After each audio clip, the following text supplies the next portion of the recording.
शिव जिनकी पुनीत पावन पवित्र श्री महापुराण की कथा संपूर्ण विश्व के कल्याण हेतु बाबा देवाधिदेव महादेव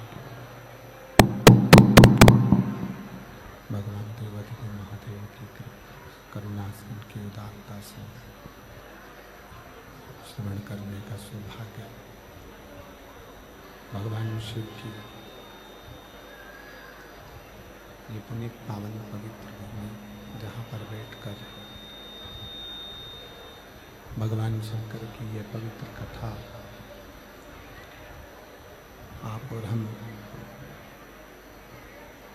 श्रवण करने के लिए विराजमान। भगवान देवाधिदेव महादेव भगवान शिव जो संपूर्ण विश्व का कल्याण करने वाले हैं, संपूर्ण जगत का उद्धार करने वाले हैं, ऐसे भगवान शंकर की ये पवित्र पावन कथा आप और हम सभी मदेश्वर बाबा की इस पवित्र भूमि पर बैठकर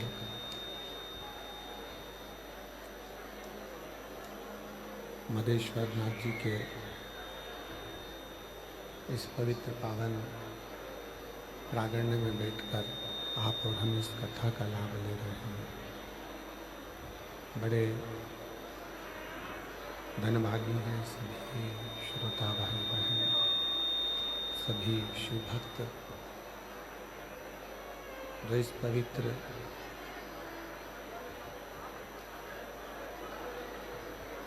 पावन शिव महापुराण की कथा को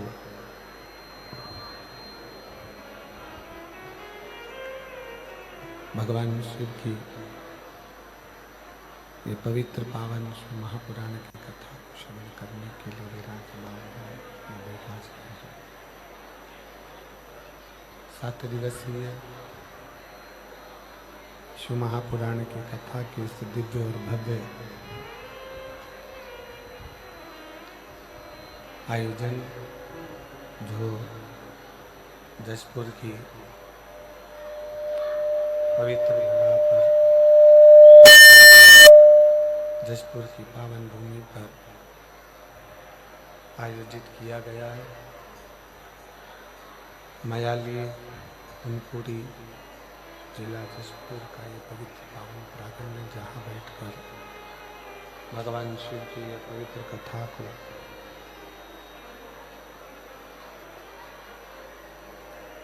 आप और हम सभी श्रवण कर रहे हैं। कथा के मुख्य यजमान सर्व हिंदू समाज सनातन धर्म मयाली कुनकुरी जिला जशपुर। कथा के मुख्य यजमान के रूप में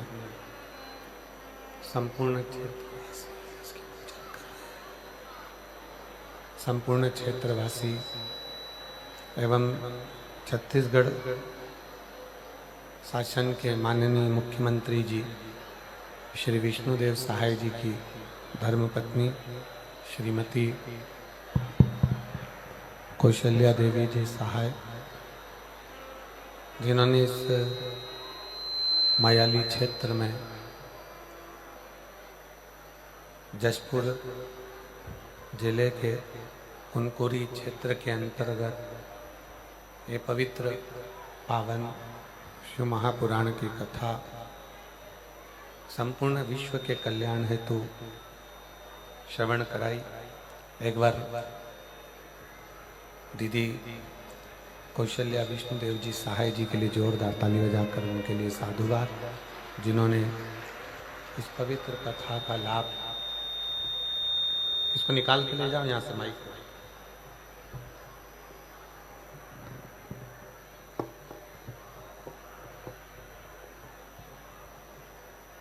भगवान शिव की इस पवित्र कथा का लाभ आप और हम ले रहे हैं। शिव जो संपूर्ण विश्व का कल्याण करने वाले हैं, संपूर्ण जगत का उद्धार करने वाले हैं,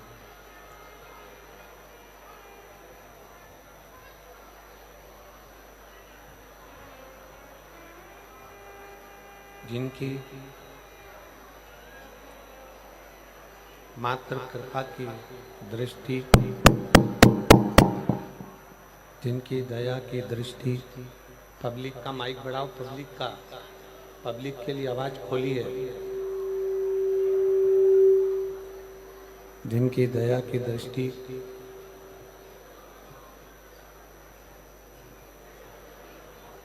जिनकी करुणा संपूर्ण विश्व के कल्याण के लिए है, संपूर्ण जगत के उद्धार के लिए है। इस करके पवित्र कथा भगवान शिव की ये पुनीत पावन पवित्र कथा आप और हम श्रवण कर रहे हैं। पहले भी कथा में कहा कि मानव का शरीर मनुष्य की देह अगर मिल भी जाए तो उस मानव के शरीर में, मनुष्य की देह में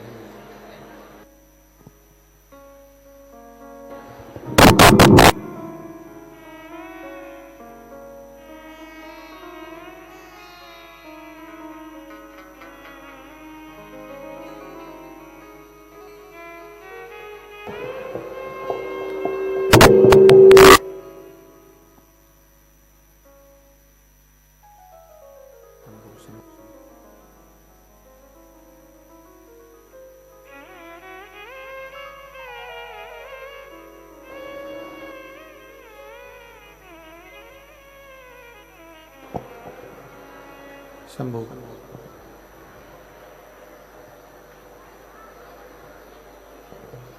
मानव का शरीर मनुष्य की देह और उस मानव के शरीर में, मनुष्य की देह में ये शिव तत्व भगवान शंकर का परम रस तत्व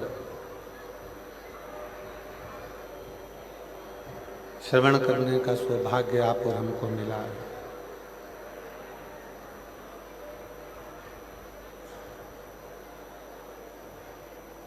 हमने पहले भी कथा में कहा कि कोई पूर्व का पुण्य होगा, कोई पूर्व की करी हुई अविरल भक्ति होगी, जिस भक्ति के बल पर आप और हम इस पवित्र कथा का लाभ ले रहे हैं। भगवान शंकर की इस पवित्र कथा में विराजमान है।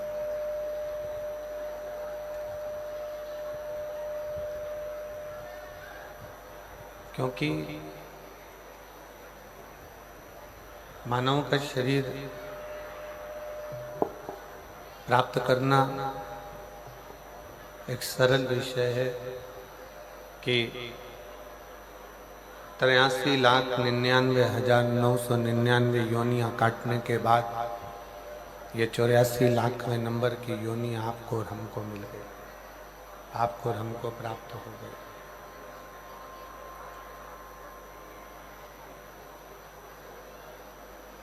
और ये 84,00,000वें नंबर की योनि जो हमको मिली है, प्राप्त हुई है, मानव की देह, मनुष्य का शरीर जो मिला है, और उसमें भी अगर हम भगवान शंकर के मंदिर तक जा रहे हैं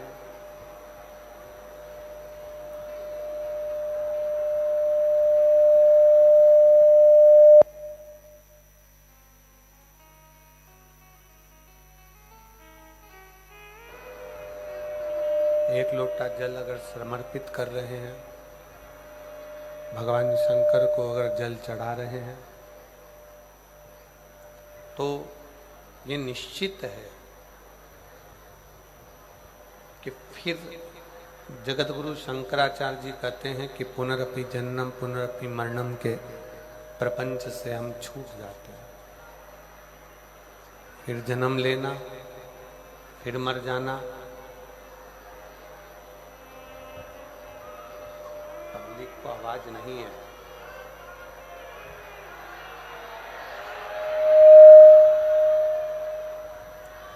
फिर जन्म लेना, फिर मृत्यु, फिर जन्म लेना, फिर मृत्यु, बार बार जन्म और मृत्यु के प्रपंच से हम छूट जाते हैं।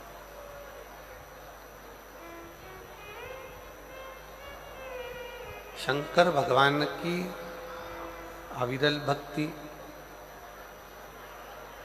शिव जी की उपासना, शिव जी की आराधना, शिव स्तुति, शंकर का गुणगान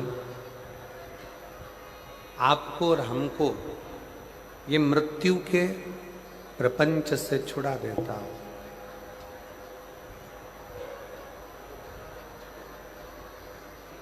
पुनरपि जननम पुनरपि मरणम के प्रपंच से छुड़ा देता है।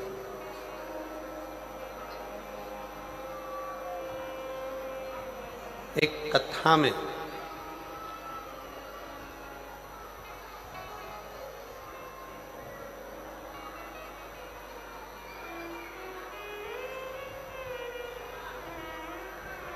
कथा में एक प्रवचन में बहुत अंतर होता है।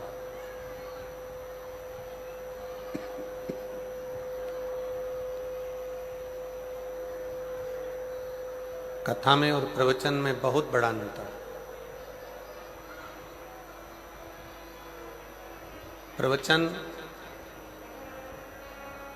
देने वाले बहुत सारे मिलेंगे और बहुत प्रवचन दे देंगे।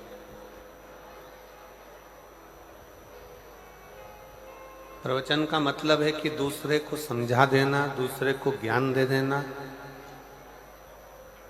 दूसरे को बता देना।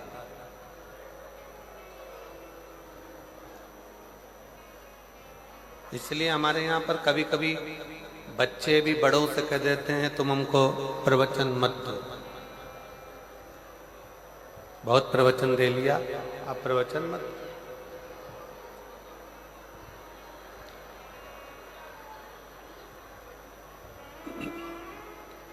प्रवचन में और कथा में बहुत अंतर है, बहुत अंतर। प्रवचन दूसरे को उपदेश दे देना, दूसरे को कह देना, दूसरे को समझा देना, दूसरे को बोल देना, सरल। प्रवचन दे देना, बता देना, समझा देना, कह देना, सरल। पर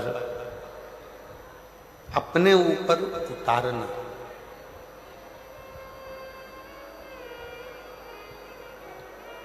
अपने ऊपर धारण करना, ये बहुत कठिन। कथा और प्रवचन दोनों में जमीन आसमान का अंतर। कथा का मतलब होता है कि जो कह रहा है, जो बोल रहा है, जो समझा रहा है, जो बता रहा है।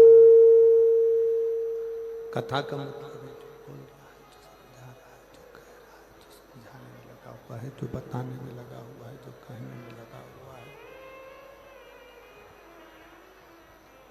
वो पहले स्वयं पर उतारे, स्वयं पर उतारता है, फिर दूसरों को बताता है। कथा का मतलब ही यही है। कथा का सार तत्व ही यही है।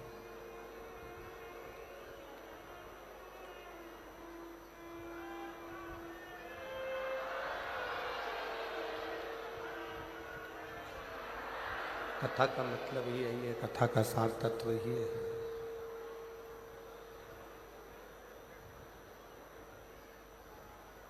कथा दो काम करती है और वो दो काम सबसे बड़े हैं।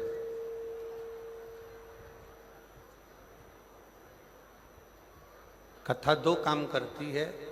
पहला काम कथा करती है कि स्वयं का परिचय कराना, कि कथा अपने ऊपर बता देती है, अपने ऊपर बता देती है, अपने ऊपर समझा देती है कि मैं